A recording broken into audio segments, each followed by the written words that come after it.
नमस्कार। आप सब कैसे हैं?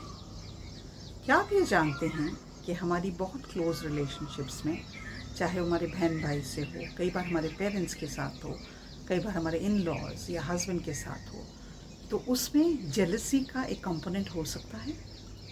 ये हो सकता है कि आपके बहुत करीबी लोग आपसे कहीं तरह किसी तरह पे किसी जगह पे जेलस हैं। हो सकता है वो इसलिए जेलस हैं क्योंकि आप अपने करियर में उनसे ज़्यादा अच्छे कर रहे हैं। हो सकता है वो आपसे इसलिए जेलस हैं क्योंकि आपकी फाइनेंशियल सिचुएशन उनसे बेहतर है। हो सकता है वो आपसे इसलिए जेलस हैं क्योंकि आप उनसे ज़्यादा अच्छे लिखते हैं या आप उनसे ज़्यादा पढ़े लिखे हैं। ये एक बहुत नॉर्मल ह्यूमन फिनोमेना है।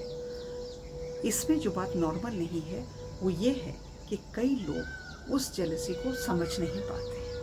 कई लोग ये अंडरस्टैंड ही नहीं कर पाते और अपने आप को कन्विंस करते हैं कि अरे नहीं, ये तो मेरी सगी बहन है, ये मेरे से जेलस कैसे हो सकती है? ये तो मेरे हस्बैंड है, मेरे पार्टनर है लाइफ में, ये मुझसे जेलस कैसे हो सकते हैं? और क्योंकि हम उस बात को कवर करते हैं, क्योंकि हम उस बात को एड्रेस नहीं करते, तो उस बिहेवियर से हम अपने आप को थोड़ा कम दिखाना शुरू करते हैं।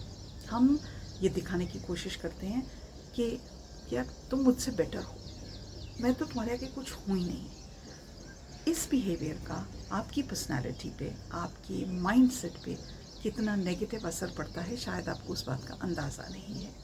रिसेंटली मेरे किसी जानने वाले हैं, उनकी वाइफ को प्रमोशन मिला and she got into a very high senior management position, और उनके हस्बैंड जो किसी और फील्ड में काम करते हैं, उनको प्रमोशन नहीं मिला।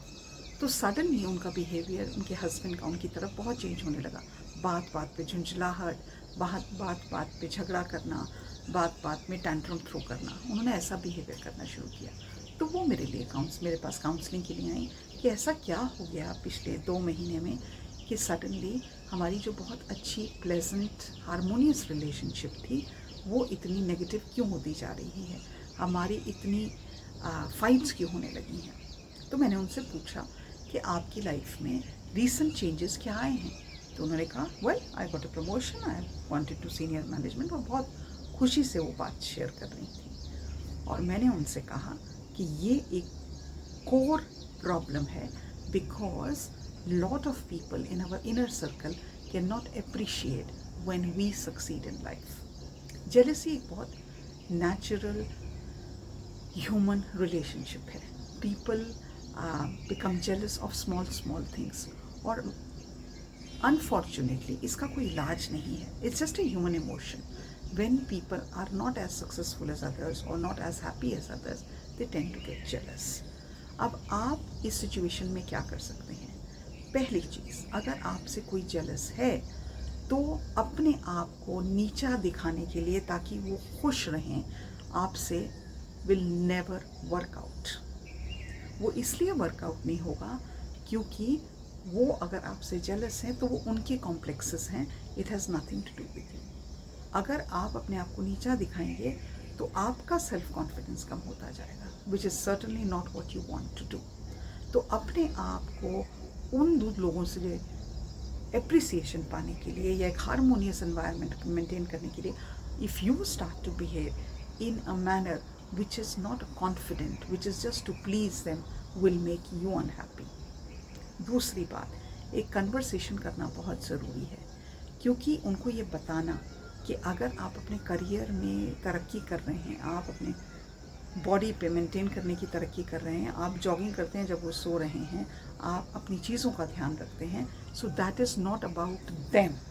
ये उनसे रिलेटेड चीज़ नहीं है, ये आप अपने आप को ओन करते हैं। आप अपनी ज़िंदगी में ये कुछ चीज़ें अचीव करना चाहते हैं। जब आप अपनी चीज़ों में ये चीज़ें अचीव करना चाहते हैं, so it has nothing to do with anyone else. These are the goals, aspirations and dreams for yourself. तो इसलिए कोई आपसे जेलस हो, उसकी बात तो समझ में नहीं आती। कई बार जब लोग जेलस होते हैं उनको समझ में नहीं आता वो क्यों जेलस हो रहे हैं। They just try to behave like a child, they just try to act and behave as if they are incompetent to deal with their emotions or to regulate their emotional behavior. तीसरी चीज़ जो आप कर सकते हैं, जो बहुत ही important है आपके लिए, वो ये है अंडरस्टैंड करना कि ज़िंदगी में कोई भी इंसान किसी के लिए कुछ नहीं करता। हम जो करते हैं अपनी खुशी के लिए करते हैं, अपनी सेटिस्फैक्शन के लिए करते हैं। Other than a mother who really takes care of her child, but mother भी अपने बच्चे का ध्यान इसलिए रखती है ना क्योंकि वो उसका बच्चा है, वो पड़ोसी के बच्चे का तो उतना अच्छे से ध्यान नहीं रखती ना। We are all on this journey by ourselves. कोई भी किसी को हेल्प नहीं करने आता जब तक उसका उस इंसान से कोई रिश्ता या कुछ उसको उस रिलेशनशिप से नहीं मिलता। जब हमें ये समझ में आता है कि हम सब वो कर रहे हैं जो हम करना चाहते हैं, तो आपके कंधे उस बोझ के तले नहीं दबते कि अरे मुझे ना ऐसे बिहेव करना चाहिए क्योंकि इनको तो बुरा लग रहा है मैं अच्छी लग रही हूँ, इनको तो बुरा लग रहा है कि मुझे प्रमोशन मिल गई, इनको तो बुरा लगता है कि मैं खाना अच्छा बनाती हूँ। ये गिल्ट फीलिंग आपके अंदर नहीं आती है, बिकॉज यू रियलाइज उनका बिहेवियर उनकी रिस्पॉन्सिबिलिटी है, आपका बिहेवियर आपकी रिस्पॉन्सिबिलिटी है। तो अगर कोई आपसे जेलस हो रहा है तो उस चीज़ को एड्रेस करना सीखें। अपने आप को नीचा दिखाना मत शुरू करें because somebody else is threatened by who you are.